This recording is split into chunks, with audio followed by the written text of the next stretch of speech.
बिस्मिल्लाह वल्हम्दुलिल्लाह अस्सलातु वस्सलामु अला रसूलिल्लाह। अस्सलामु अलैकुम वरहमतुल्लाहि वबरकातुहू। ब्लेस्ड किचन में खुश आमदीद।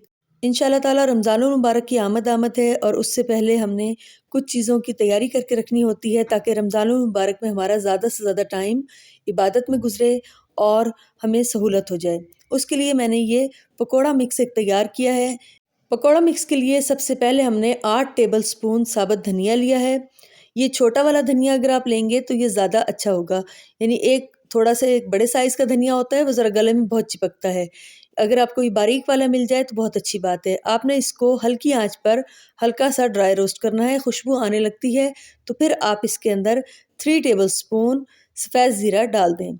आप ज़ीरा ज़्यादा भी डाल सकते हैं, लेकिन मैंने इसके अंदर सिर्फ 3 टेबल स्पून डाला है, जो कि मुझे बिल्कुल ठीक लगा है।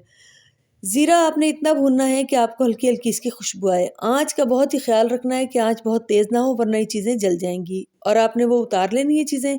उसके बाद आपने 2.5 टेबल स्पून खुश्क मेथी, मैंने इसके तिनके हटा दिए थे और इसके खाली ये पत्ते हैं, इनको भी मैं बहुत ही हल्की आँच पर रोस्ट कर रही हूँ।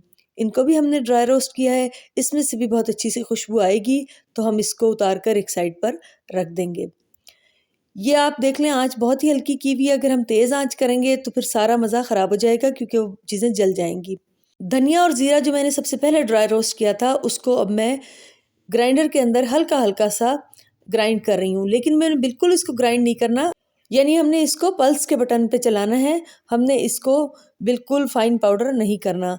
यानी पकोड़ों के अंदर जब धनिया दरदरा सा मुँह में आता है तो वो ज़्यादा मज़े का लगता है। अगर हम फ़ाइन पाउडर बना लेंगे तो उसका टेस्ट अच्छा नहीं आएगा। आप इसको कुंडी में भी इस तरीके से दरदरा सा कूट सकते हैं। ये देखें, अब आप इसकी कंडीशन देखें, ये पाउडर नहीं हुआ और ना ही ये साबुत है, बल्कि ये मोटा कुटा हुआ हमें मिल गया है। अब हम इसको एक साइड पे रख लेंगे। अब हम पैन के अंदर 2.5 टेबल स्पून सौंफ लेंगे और उसको भी ड्राई रोस्ट करेंगे हल्की आंच पे। सौंफ का भी टेस्ट पकोड़ों के अंदर बहुत ही मज़े का लगता है। ये आप ज़रूर डालिएगा अगर आप नहीं डालते। बस ये सारी चीज़ें आपने लो फ्लेम पे करनी है कि ये जले ना और इनकी खुशबू आने लग जाए, तो हम इसको उतार लेंगे। हम सिर्फ इन चीज़ों को ही ड्राई रोस्ट कर रहे हैं, बाकी चीज़ों को हम ड्राई रोस्ट नहीं करेंगे। बाकी मसाले मैं ऐसे ही शामिल करूँगी, लेकिन कुछ मसालों की खुशबू बहुत अच्छी हो जाती है ड्राई रोस्ट करने से, इसलिए हम इनको ड्राई रोस्ट कर रहे हैं। सौंफ डालने का ये भी मकसद होता है कि जो बेसन से बादीपन होता है वो भी ख़त्म हो जाता है। अब हम सौंफ को उतार कर बिल्कुल बारीक पीस लेंगे।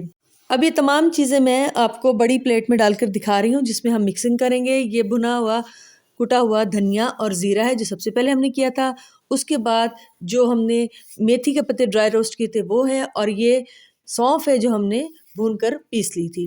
अब हम इसके साथ-साथ 1 टेबल स्पून हल्दी पाउडर इसके अंदर शामिल कर रहे हैं। नमक मैंने इसके अंदर 1 टेबल स्पून शामिल किया है। नमक सिर्फ मैंने इसको एज़ अ प्रिज़र्वेटिव लिया है, क्योंकि मसाला बहुत ज़्यादा है। आप बाद में मसाले के साथ नमक भी डालेंगे जब आप पकौड़े बनाएँगे। आप जितना भी नमक डालना चाहें अपने हिसाब से डाल सकते हैं।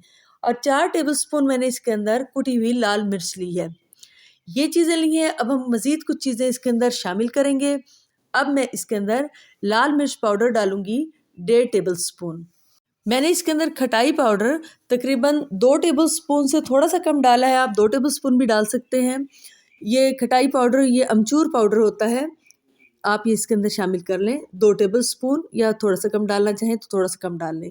और 1 टेबलस्पून मैंने इसके अंदर डाला है काला नमक। आपके घर अगर कोई चीज़ ना हो तो बेशक आप चीज़ें वो स्किप कर दें। अनारदाना मैंने इसके अंदर शामिल नहीं किया।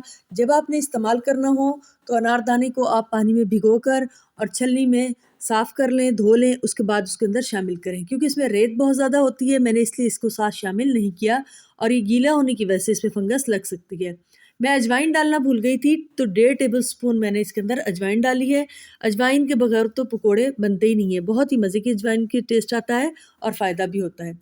अब मैंने इसके अंदर 5 टेबलस्पून डाला है चावल का आटा। चावल का आटा 5 टेबलस्पून डालने के बाद मैंने इसके अंदर 5 टेबलस्पून सूजी शामिल की है। ये दोनों चीज़ें पकोड़ों को क्रिस्पी रखने के लिए हैं। आपने अगर स्किप करनी हो तो बेशक आप स्किप कर लें, लेकिन इसकी वजह से बहुत ही क्रिस्पी बनते हैं पकोड़े। अब आपने कोई भी एक जार, जो साफ़ सा जार हो आपके पास, उसके अंदर आपने इसको बहुत अच्छे तरीके से मिक्स करके रख लें। आपने मिक्सिंग बहुत अच्छी करनी है और इसको कोशिश करें, गर्मियां हैं तो फ्रिज में रख दें और जब भी इस्तेमाल करें तो खुश्क चम्मच के साथ इस्तेमाल करें। हम हर रोज़ अपने प्रोग्राम में एक दुआ पढ़ते हैं। आइए आज वो दुआ पढ़ें जो फ़र्ज़ नमाज के बाद पढ़ने की दुआ है। बिस्मिल्लाहिर्रहमानिर्रहीम। अल्लाहुम्मा अंतस्सलामु व मिनकस्सलामु तबारकता या ज़ल जलाली वल इकराम। ए अल्लाह तू सलामती वाला है, तुझी से सलामती मिल सकती है, तो बरकत है ए बुजुर्गी और इकराम वाले। आइए अब पकोड़े शुरू करते हैं बनाने। पकोड़ों के लिए मैंने चिप्स वाले पकोड़ों का इंतखाब किया है जो बच्चे बहुत शौक़ से खाते हैं। मैंने मिक्स पकोड़े नहीं बना रही हूँ। ये एक बड़ा आलू मैंने लिया है।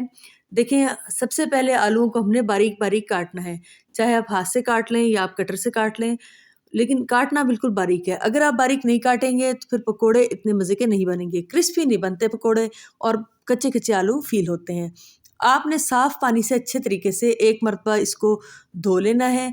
जब एक मरतबा स्टार्च निकल जाए तो दोबारा आप पानी भर के इसको धो लें, यानी 2 दफ़ा आपने पानी से धोना है। उसके बाद आप किसी भी छलनी के ऊपर इसको रखें। आप छलनी के ऊपर रखेंगे तो काफ़ी हद तक पानी निचड़ जाएगा, लेकिन इसके बाद भी हमने इसको एक किचन टॉवल के ऊपर खुश्क करना है। इसका सबसे बड़ा फ़ायदा ये होगा कि जब आप बेसन का जो बैटर बनाएंगे वो मज़ीद पतला नहीं होगा। जितना आपने उसकी कंसिस्टेंसी रखनी होगी वो उतना ही रहेगा, क्योंकि जब आलूओं के अंदर पानी होता है तो फिर क्या होता है कि बैटर मज़ीद पतला हो जाता है। अभी देखिए, अच्छे तरीके से हमने इसको फैला लिया है और हम इसको बहुत अच्छे तरीके से ड्राई करेंगे। ये आपने ज़रूर करना है। इस तरीके से आप बना कर देखिएगा, पकोड़े आपके बहुत ही अच्छे बनेंगे इंशाअल्लाह ताला। हमने इसको अच्छे तरीके से ड्राई कर लिया। मैं आपको बताती हूँ कि 1 कप बेसन मैंने लिया है छोटा वाला और उसको हमने छान लिया है। अब वही मसाला जो हमने बना कर रखा हुआ है, एक मरतबा 12 चम्मच से अच्छे तरीके से उसे मिक्स किया और भर कर हमने 1 टेबल स्पून इसके अंदर डाल दिया। 3/4 टीस्पून मैंने इसके अंदर डाला है नमक। पौना चम्मच यानी नमक डाला है मैंने इसके अंदर। आप अपने हिसाब से नमक और मिर्च कम ज़्यादा कर सकते हैं। आप हरी मिर्च काट कर डालना चाहें, हरा धनिया काट के डालना चाहें तो वो आपकी अपनी मर्ज़ी पर डिपेंड करता है। लेकिन जो ये मैं आपको रेशो बता रही हूँ ये बिल्कुल परफेक्ट माशाल्लाह रेशो थी। ना तो मिर्चें इसमें बहुत ज़्यादा तेज़ थीं और ना ही बहुत ज़्यादा फीके थे। लेकिन फिर भी हर घर में अपने ही तरीके से खाया जाता है। कोई मसाला तेज़ खाता है, कोई हल्का खाता है। तो आप एक मरतबा रमज़ान से पहले बनाकर देख लें कि आपने कितना इसके अंदर मसाला शामिल करना है। अभी देखें, थोड़ा थोड़ा पानी करके शामिल करना है। आपने बहुत ज़्यादा एकदम नहीं पानी डालना, क्योंकि हमें बैटर ना तो बहुत ज़्यादा पतला चाहिए और ना ही बहुत ज़्यादा गाढ़ा। ये देखें किस तरीके से चम्मच पे से बैटर गिर रहा है। ये देखें, इस तरीके से आपने बस इसको फिर मज़ीद फेंट कर और इसके अंदर मैं अब ये 4 आलू पहले शामिल कर रही हूँ। ये देखें तरीका, आप देखें, इसको अच्छे तरीके से झटकना है आपने। ऑयल में आपको बिल्कुल भी मेरे बहुत ज़्यादा आपको ज़रात नहीं नज़र आएंगे। अगर आप ऐसे ही उठा के डाल देंगे उसके अंदर तो बहुत ज़्यादा जो क्या होगा कि बेसन के ज़रात ऑयल को ख़राब करते हैं। ये देखें, बिल्कुल झाड़ झाड़ के आपने अच्छे तरीके से 5-6 दफ़ा आपने इसको ऐसे झाड़ेंगे तो इक्का दुक्का कोई आपको नज़र आएगा, लेकिन बहुत ज़्यादा इसके अंदर ये मैस नहीं क्रिएट करेगा। बस आप अच्छे तरीके से इसके अंदर इस तरीके से डालते रहें और बहुत ज़्यादा इसको भरें भी ना। लेकिन ये है कि इस तरीके से क्या होगा कि ना तो बेसन बहुत ज़्यादा इसके ऊपर लगेगा कि वो बिल्कुल ही हैवी हैवी हो जाए और ना ही बहुत पतला बेसन इसके ऊपर लगेगा। बहुत अच्छे तरीके से आपने इसको कोट करके डालना है। 4 पकोड़े मैंने पहले इसमें शामिल किए थे और उसके बाद मैंने मज़ीद पकोड़े इसके अंदर शामिल किए हैं। इन पकोड़ों के लिए तो ख़ुसूसन आँच बहुत तेज़ होनी चाहिए, क्योंकि ये बारीक आलू कटे हुए हैं, इसलिए बहुत ज़्यादा टाइम नहीं लेंगे। क्योंकि अगर हम हल्की आंच पे पकोड़ों को जब भी फ्राई करते हैं तो क्या होता है, पकोड़े ज़्यादा ऑयल एब्जॉर्ब कर लेते हैं। इसलिए हमें हमेशा पकोड़ों के लिए तेज़ आंच रखनी चाहिए। अब देखिए, मैं ऐसे हल्का हल्का प्रेस कर रही हूँ। प्रेस करने से इस तरीके से होगा कि जैसे गोलगप्पे फूल रहे होते हैं, उसी तरीके से इसके ऊपर जो कोटिंग है वो भी थोड़ी थोड़ी फूल जाएगी और वो बहुत क्रिस्पी बन जाएगी। ये थोड़ी सी एक छोटी सी एक टिप है जो कि आप देख लें। और आप भी माशाल्लाह बहुत अच्छे बनाते होंगे पकोड़े, लेकिन ये होता है कि थोड़ी थोड़ी हर एक की तरकीब मुख्तलिफ होती है, कुछ ना कुछ नया सीखने को मिल ही जाता है। अब ये देखें, जब थोड़े से हम देखते हैं कि इनका कलर भी अच्छा हो गया है और ये पक भी गए हैं, तो फिर हम क्या करेंगे, मैं तो 2 छलने, एक पुराना छलना होता है और एक नया होता है, तो 2 मैं लाजमी रखती हूँ छलने। उनको अच्छे तरीके से जब हम झटकते हैं तो उससे क्या होता है कि ऑयल सारा का सारा वापस फ्राई पैन में चला जाता है। और आप पकोड़ों को निकालने के बाद भी किसी छलने के ऊपर ही रखें ताकि पकोड़े क्रिस्पी रहें। अगर आप डायरेक्ट प्लेट में रखेंगे तो फिर ये होगा कि पकोड़े इतने क्रिस्पी नहीं रहेंगे। कोई भी चीज़ जो आप फ्राई कर रहे हो, कोशिश करें कि आप उनको किसी भी डोंगे या किसी भी बाल्टी वगैरह के ऊपर अपनी छलने को रखें और उसके ऊपर उतार उतार के उसको रखते जाएं।